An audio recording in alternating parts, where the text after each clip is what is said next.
Pega essa listinha do caos aqui, 20 erros de gestão financeira que você não pode cometer, porque se você cometer, você está correndo um grande risco na sua empresa. A minha ideia com esse vídeo é te dar um nível de consciência, aí você ter noção que, cara, o que eu estou fazendo está errado, eu preciso dar um jeito de resolver isso. Se você precisar de ajuda com a gestão financeira da sua empresa, chame ele cá que a gente pode te ajudar. Mas a ideia hoje é dar esse insight, é dar uma clareza, é ligar um alerta aí na sua cabeça para que você não cometa mais isso, ou tenha cuidado, ou saiba o que fazer se você comete algum desses erros aqui. Então, vamos lá que talvez o vídeo demore um pouquinho hoje.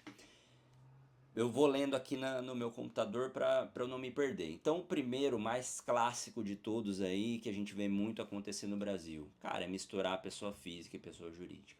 Isso é o básico do erro básico da gestão financeira.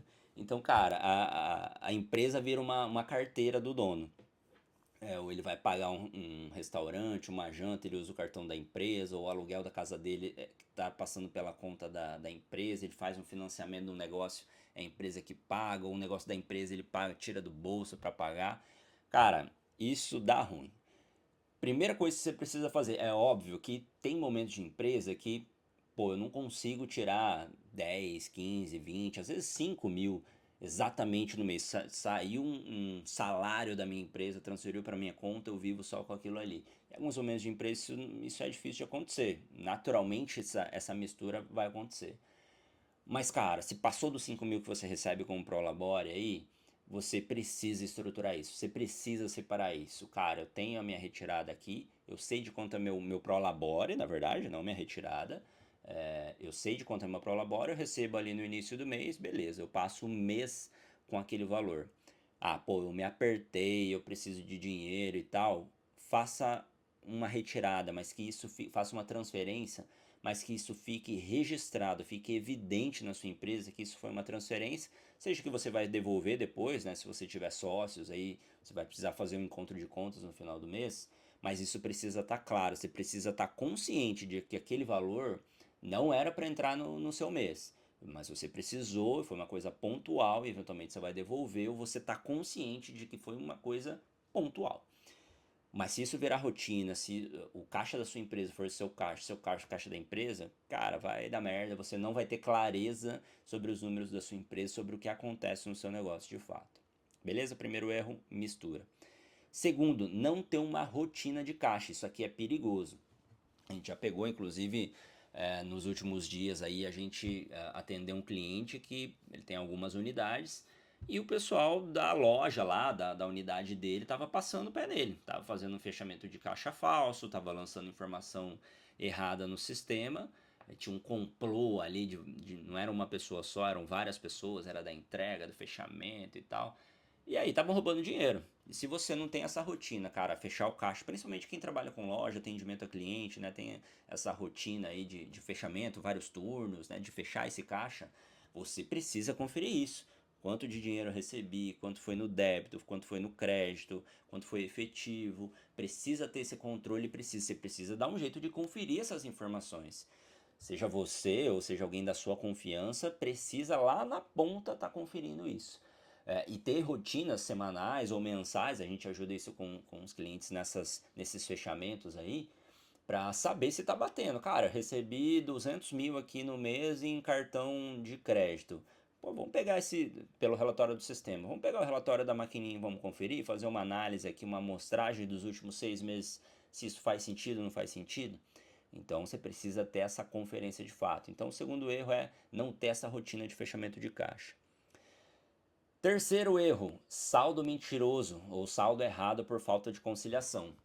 Isso aqui é muito comum, a gente já começa aqui a ter um certo nível de profissionalização na gestão financeira, o que é um absurdo eu falar, né? Você não conciliar seu nível de profissionalização, mas tem muita empresa que chega até a gente, o cara, porra, não sei o que é conciliação bancária. Você entra no sistema do cara lá, tem, porra, X milhões no saldo do Itaú. Daí você pergunta pra ele, cara, você tem tudo isso na conta? O cara, não, nem sei o que é isso. Mas tá tudo baixado lá no saldo, no banco do Itaú, no banco Itaú. Cara, não reflete a realidade da empresa. A gente vai pegar as informações, cara, não dá pra confiar em nada. Vamos passar uma linha aqui, vamos apagar daqui pra trás e vamos começar a fazer certo agora. Sem isso, cara, você tá no escuro. Então, algumas empresas B2B ou quem tem volume muito mais transacionado aí por boleto, né? Tudo quente, vamos dizer assim. Se você não tem esse controle, cara, você não está fazendo gestão do seu negócio, você não tem uma gestão financeira. Fica difícil de você saber de fato da onde vem o seu lucro, qual é o seu lucro. Então, esse é um ponto bem importante, fazer a conciliação para que o saldo, seja no seu sistema, seja até numa planilha que você use, ele reflita a realidade do banco. Então, isso é extremamente importante.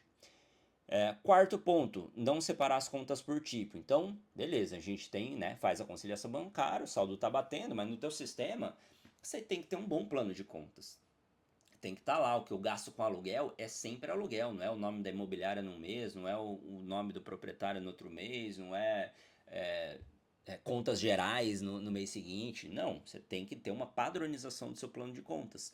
É isso que vai fazer você pegar um relatório, ou pegar um relatório de vários meses e você ter clareza do que aconteceu na sua empresa. Fazer um fluxo de caixa, você sabe para onde que está indo seu dinheiro.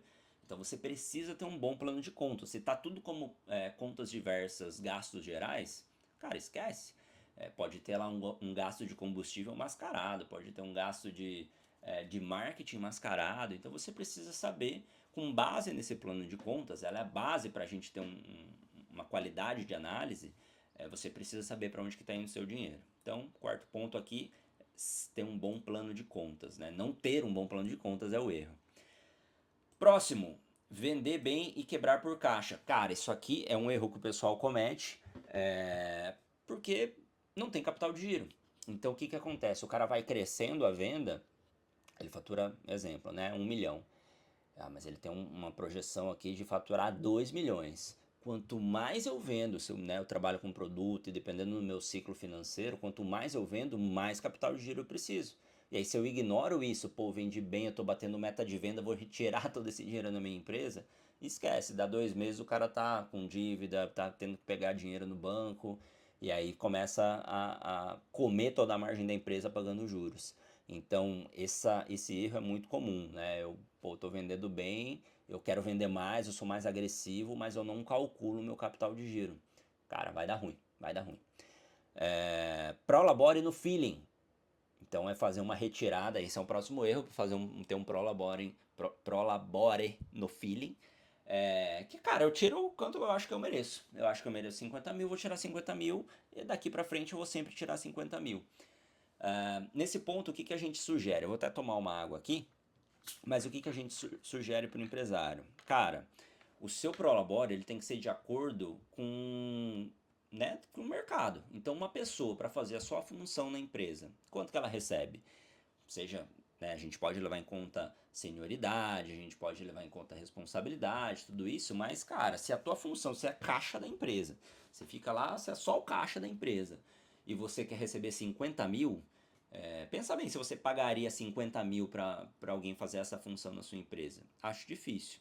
Tomar uma água. Então, muito cuidado de como você colocar esse prolabore. Aqui tem um ponto importante que esse é um ponto que gera muito conflito entre sócios. Então você tem um sócio que ele é do comercial. Cara, a política da minha empresa é pagar remuneração variável para o comercial. Se bateu a meta, lá tem um bônus e tal. Cara, você vai ter que pagar para o teu sócio. Se ele executa essa função, ele precisa ter essa remuneração.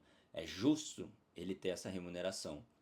E o que acontece pô, você tem um sócio que está ganhando 3, 4 vezes mais, o cara que está no comercial, e o outro está no caixa da empresa ganhando 5 mil reais, começa a dar conflito.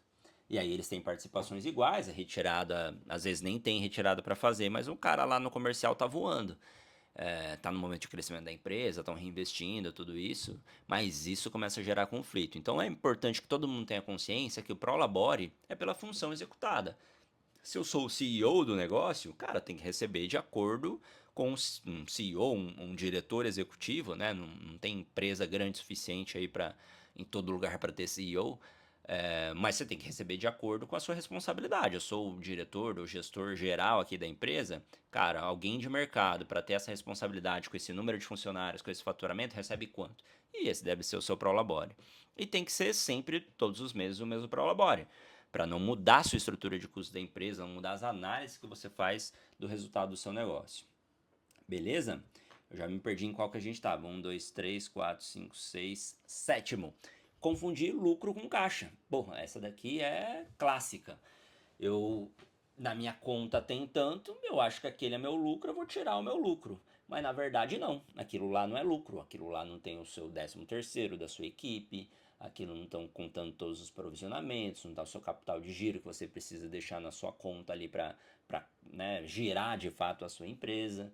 Então confundir lucro com caixa dá ruim. Tirar todo o dinheiro achando que aquele é meu lucro e é meu esse dinheiro, esquece, aquele dinheiro às vezes não é seu, às vezes é do fornecedor, às vezes é dos colaboradores.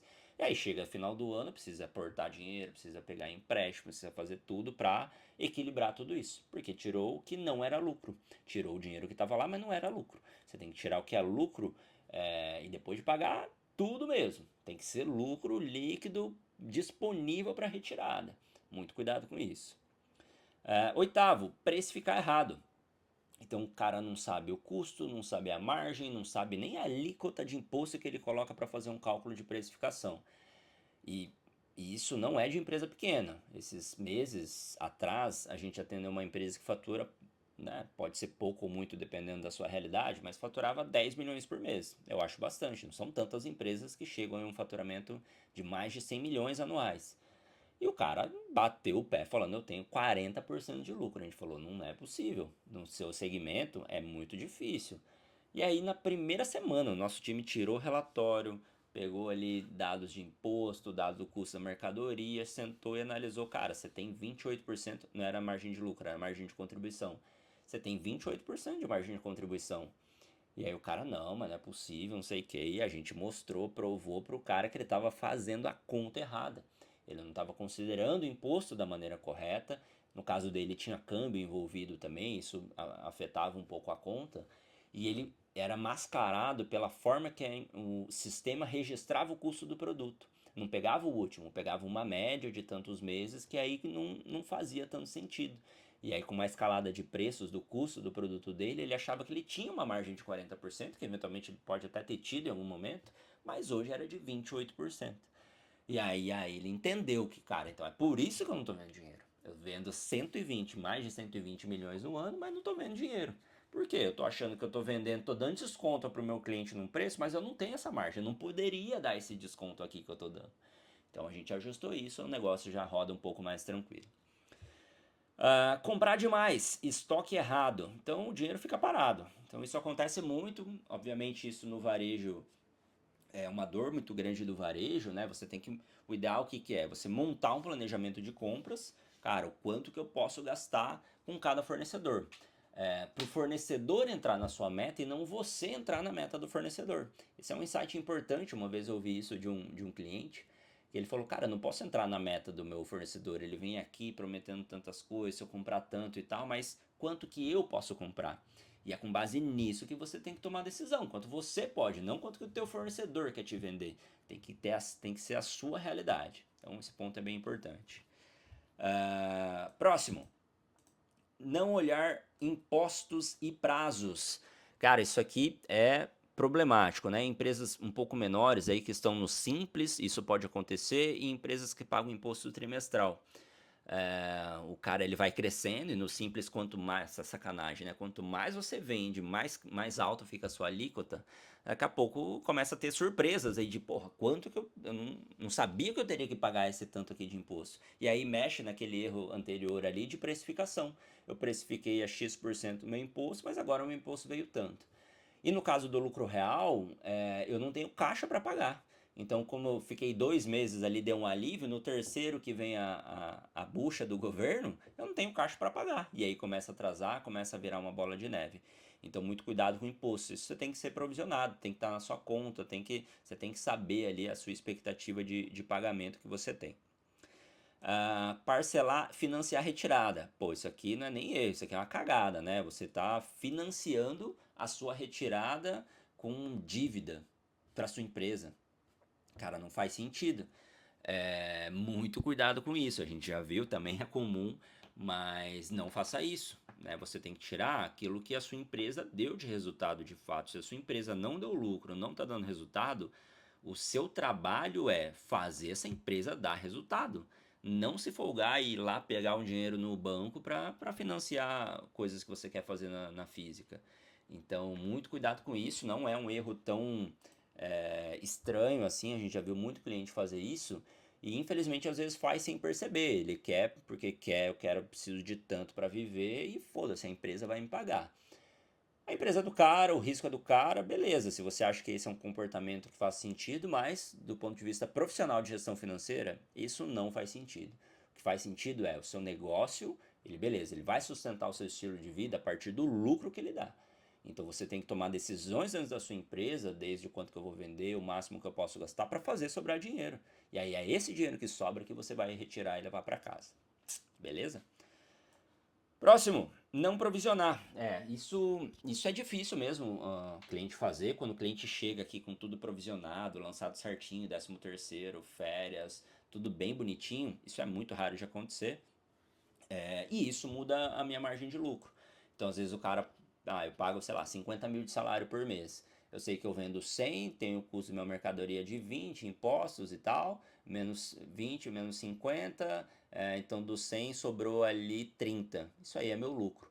Só que na verdade ele tem mais provisionamento, ele tem mais algumas outras coisas que não aparecem no dia a dia e que aí no final do ano isso acaba prejudicando o negócio.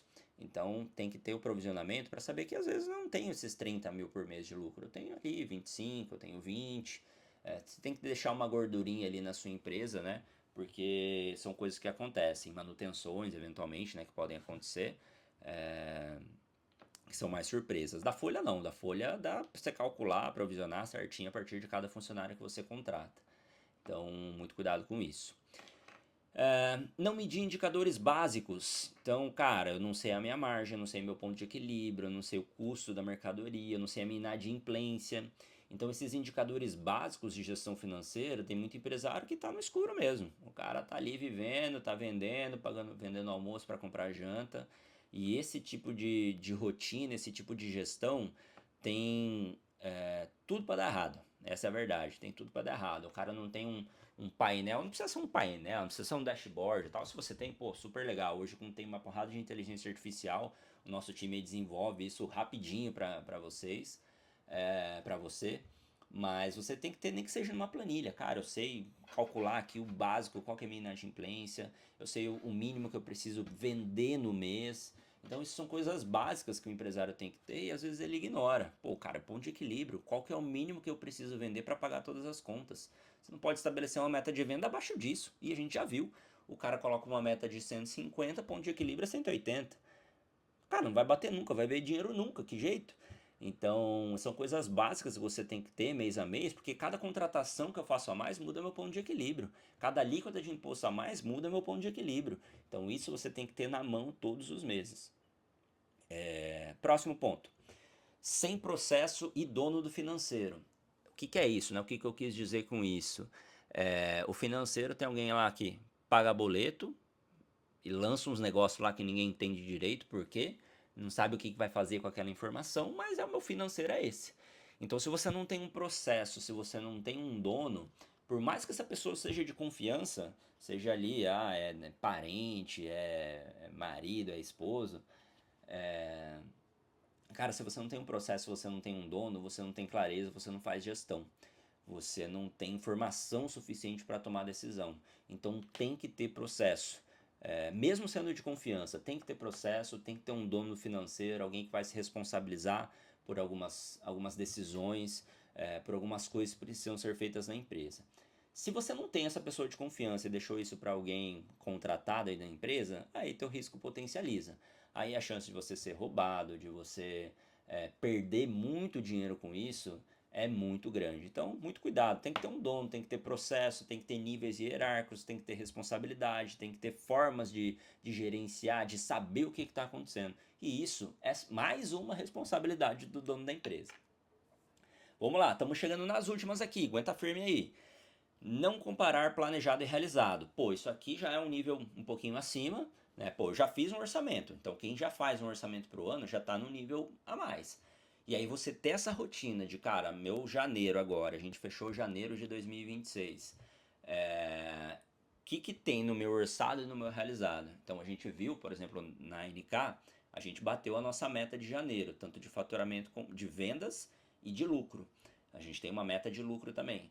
Então a gente compara isso mês a mês. Cara, o quão perto ou quão longe eu estou da minha meta anual. E eu vou fazendo isso mês a mês. Eu vou sentando ali com o nosso time e medindo meu planejado, meu realizado todos os meses. A gente tem um time financeiro, a minha responsabilidade da empresa está muito mais na parte de vendas, mas eu tenho um time financeiro que reporta para mim, vamos dizer assim, que me traz esses números. Cara, a gente está perto, está longe, a gente precisa receber mais, precisa vender mais, precisa reduzir custo. O que a gente faz para conseguir bater essa meta de fato? Vamos lá, falta uma, duas, três, quatro, cinco só. Desconto sem conta. Isso aqui é um pouco daquele erro esse empresário que eu relatei, de mais de 120 milhões, ele está dando desconto e não está fazendo conta. Ele acha que ele tem aquela margem ali, ele vai dando desconto para o cliente dele, mas na verdade, cara, a empresa dele não tá aquelas mil maravilhas assim, não. Ele não pode dar esse desconto. E isso é uma política, virou uma política da empresa ali, nesse caso dele era, se não me engano, era 10%, então é aqueles casos, o cara ia comprar um negócio, o cliente nem pedia, ele já dava 10%, né? Já é um absurdo. Então falta treinamento, falta um monte de coisa ali pro time comercial, mas às vezes já está instituído na empresa que a empresa dá os 5%. Se o cliente pedir, é o 5%, mas às vezes nem esse 5% ele pode dar. Às vezes, dependendo do produto que ele vende, ele não tem margem para isso, ele tem que fazer uma outra forma de negociação. Porque pode ser, cara, beleza, eu te dou desconto de 5%, mas paga à vista. Ou te dou desconto, não te dou desconto, mas te parcelo. Você tem que entender de fato o que cabe na sua empresa. Você tem que fazer conta para dar o desconto. Vamos lá, últimos quatro. Comissão mal desenhada. Cara, isso aqui é complicado. Isso aqui você prometeu para o seu time, você estruturou um nível de comissão, teu time bate e aí você não tem coragem de pagar eles. Isso aqui já aconteceu, a gente já viu. Isso aqui dá ruim, você perde o time, você desalinha todo mundo, porque foi uma comissão mal desenhada. Você não planejou todos os. Deixa eu desligar esse ar aqui que minha garganta já está indo embora. Então você não planejou essa comissão. Se esse cara bater a meta, se ele fizer 100%, se ele fizer 110%, 115%, quanto que eu vou pagar? Então essa comissão mal desenhada, primeiro que pode te dar um puta de um prejuízo, teu lucro todo tá indo pro teu time comercial. Concordo muito, o comercial tem que receber bem, tem que ganhar bem, mas não dá para ir todo o lucro da empresa, você está correndo todo o risco e não o comercial. Então, essa comissão ela tem que ser muito bem desenhada, muito cuidado para estabelecer, e quando isso vira regra da empresa, não vale a pena colocar num mês essa comissão, no outro mês é outra, no outro mês é outra. Pô, não dá, tem que ter um plano aí desenhado para o teu time e para que eles possam seguir esse plano de fato, mas tem que ser bem desenhado. Últimos três, não cobrar ou cobrar mal. Então, isso aqui é cobrar o cliente para receber de fato. A gente vê alguns clientes, né? Eventualmente ele vende um serviço um pouco mais caro, ou ele vende um produto daí para um público A e tem medo de cobrar. E a galera do público A, às vezes, não quer pagar, às vezes não tem dinheiro. Então, muito cuidado com isso. Não pode ter vergonhinha de cobrar. Você tem que chegar ou fazer uma boa negociação de entrada, ou ter formas de cobrar, de terceirizar isso para você não se indispor com o cliente, mas precisa cobrar. Esse dinheiro precisa entrar. Você não vive de lucro, você vive do seu caixa. Então, o negócio tem que ter caixa, é teu oxigênio dentro da empresa. Se isso some, some a vida da empresa. Então, você precisa cobrar. Esse dinheiro precisa estar entrando. E quando a gente vai ver, vai analisar, às vezes o negócio é muito lucrativo, a margem é muito boa. Só que o cara não vê dinheiro por quê? O dinheiro está no estoque e está com o cliente dele, cliente que não paga. Então acaba que ele fica só girando ali, girando e não vê o resultado, a coisa não evolui. Muito por conta de ter medo de cobrar, não conseguir cobrar e nem saber que tem que cobrar, nem sabe o tamanho do a receber dele. Últimos dois. Não entender a economia unitária, o que é isso, né? Cada venda ela pode te dar um prejuízo. Você tem o lucro por produto. E às vezes o cara tem um mix de produto ali que o que ele mais vende é onde ele não ganha nada. E aí ele tá com uma mentalidade, cara, esse produto é bom demais, é isso aqui que eu tenho que vender, eu faço o meu anúncio com isso, eu coloco um outdoor, eu faço um escarcel aqui com o meu time comercial para vender isso, é um produto que me dá prejuízo até. E aí, a cada venda que eu faço, eu pioro o meu problema. Então, é olhar não só o macro da empresa, os números macro da empresa, mas ir no detalhe. Cara, qual que é o mix de produto que eu vendo? Eventualmente temos estratégias, cara, esse produto eu posso perder, mas porque eu ganho em outro, porque eu ganho no LTV, porque eu ganho na continuidade desse cliente comigo, show de bola, essa é uma estratégia muito amarrada. Mas o que a gente vê é que às vezes, cara, vendo, sei lá, 1.000 itens aqui, tem 200 dele, eu não ganho dinheiro nenhum. E aí não faz sentido, né? Não faz sentido você ter esse risco, não faz, e sem querer mesmo, eu nem sabia que eu estava tendo esse prejuízo, eu não altero a minha precificação há muito tempo. Então, é você não entender esses unit economics aqui do negócio, né? Cada item de fato, quanto que me gera de lucro, qual que é a minha margem por cada produto vendido, cada serviço que eu executo. E aí você acaba, de novo, rodando, rodando, vendendo e não vendo dinheiro. E por último, não está em ordem aqui de prioridade, mas essa eu acho que é fundamental, é um erro fundamental que a gente vê bastante, que é decidir no achismo. É você simplesmente tomar as decisões dentro da sua empresa simplesmente no feeling. Você, eu acho que eu tenho essa margem. Eu acho que meu cliente, eu tenho uma inadimplência de tanto. Eu acho que meu ponto de equilíbrio é esse. Eu acho que eu devo colocar essa meta. Cara, esse achismo vai levar você para o buraco. Você tem que ter números, isso tem que estar fácil, você tem que ter convicção nas decisões que você toma. Você pode até tomar a decisão errada, pode se mostrar dali a 2, 3 meses que, cara, eu não deveria ter tomado essa decisão, mas eu decidi com base em números, eu decidi com base no número real da minha empresa e não no meu feeling. O feeling ele pode funcionar para talvez uma decisão ali no marketing, com um time comercial e olhe lá, né? Nem isso. Mas a maior parte das decisões da sua empresa tem que ser pautadas em números. Você tem que olhar, cara, quanto que isso vai impactar no meu resultado final do meu negócio. Eu fazer essa contratação dessa pessoa, quanto que impacta na minha margem, no meu ponto de equilíbrio. Eu trabalhar com esse fornecedor, com esse produto, o quanto de margem eu vou ter. Por quê? Não que você vai só olhar para isso, tem que olhar para o seu mercado, para a sua estratégia, para onde você está inserido, mas as decisões do seu dia a dia elas têm que ser pautadas em números. Ela tem que ser pautada na realidade que acontece no seu negócio, não do feeling que você tem do seu negócio. O feeling é importante para você, a sua intuição é importante, eu concordo que é importante para algumas decisões, mas para a maior parte que você tem que tomar, que envolve dinheiro, cara, você tem que olhar o número final. Você tem que saber lá na última linha o impacto que vai ter. E aí, 20 itens, coisa pra caramba. Faltou garganta, tive que desligar o ar aqui, tossi, porque é muita coisa. Então, se você gostou desse conteúdo, te dê um alerta, fez sentido para você, comenta aqui embaixo que outro erro você já viu, se você comete esse erro na sua empresa.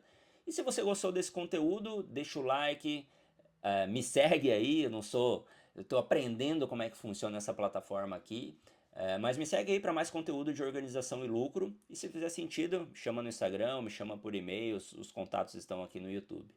Beleza? Um abraço!